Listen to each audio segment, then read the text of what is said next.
No, it's on. How y'all doing? I'm probably the furthest away of all of us up here from what we might call being sort of centered in institutional religion, an African American denominational church. I am a church boy. I have spent a good part of my life behind pulpits and within church spaces, apostolic, holiness, Church of God in Christ, and so forth. I was suspended from ministerial training actually as a student at Princeton Theological Seminary. And here are some questions that I think prompted me to leave what might be considered institutional church in search of spaces that were without walls but no less spiritual. First, the theme of this conference is the cry of black blood, and what prompted me to leave was the question of what happens when the blood that is crying out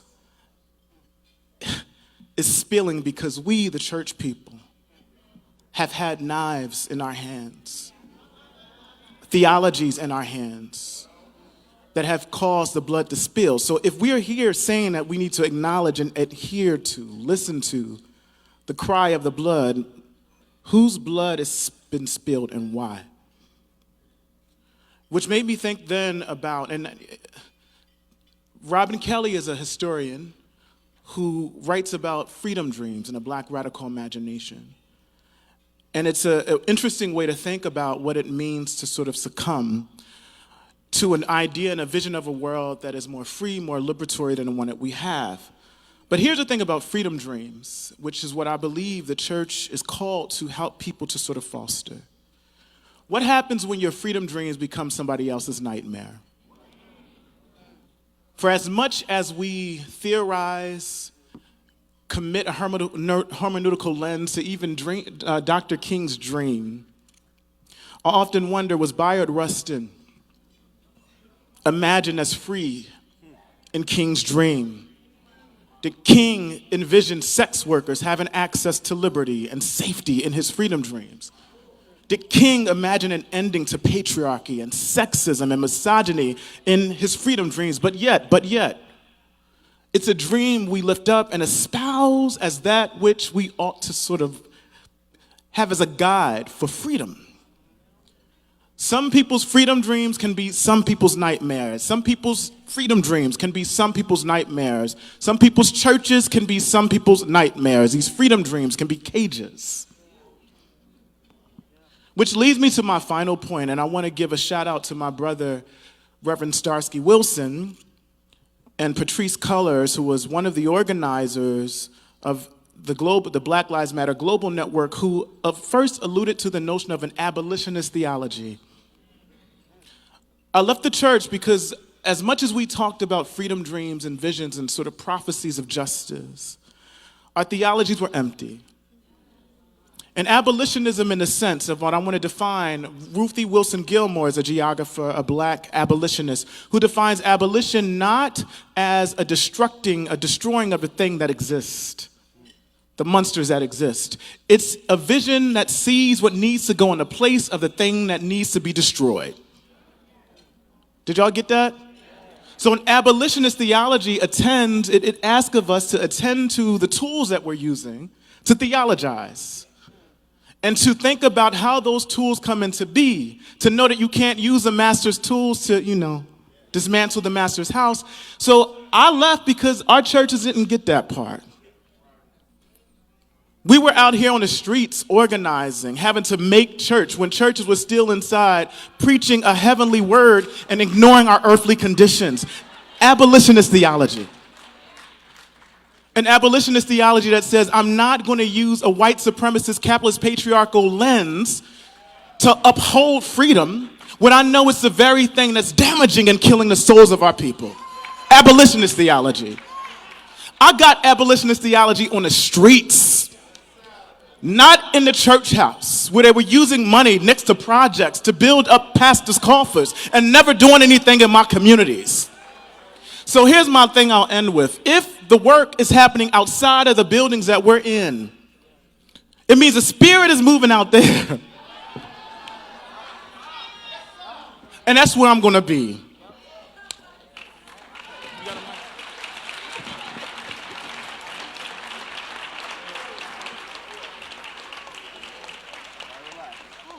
How do I even go after that? Jesus. Well, I just want to say good afternoon. And first of all, I have to thank Mama Iva. I'm so humbled to be here. I just met her like 2 weeks ago.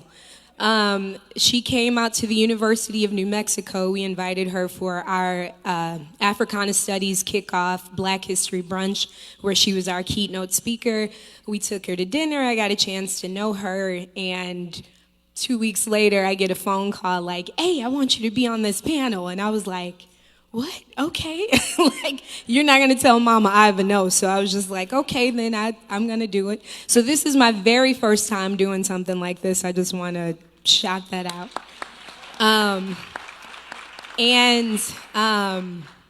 When she did ask me, you know, I had all these thoughts in my head like, oh, I have so many things to say about, you know, the black church and what they could do to try to get the young folk back and blah, blah, blah. But the truth is I am not in church right now because of what many of my other panelists have said. There's just this lack of, I just don't feel like a sense of belonging, like where do I belong?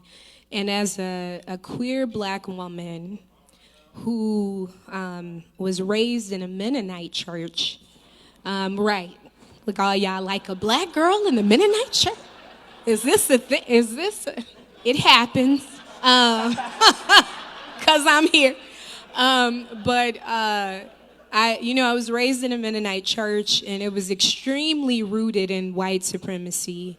And we had white Jesus on the wall. That was how I grew up. So just spent a whole lot of time of, damnation, fire and brimstone, everything you think or do, you're going to hell. So there was no space for me, so much so that, I didn't get kicked out of the church, but I was no longer welcome in the church.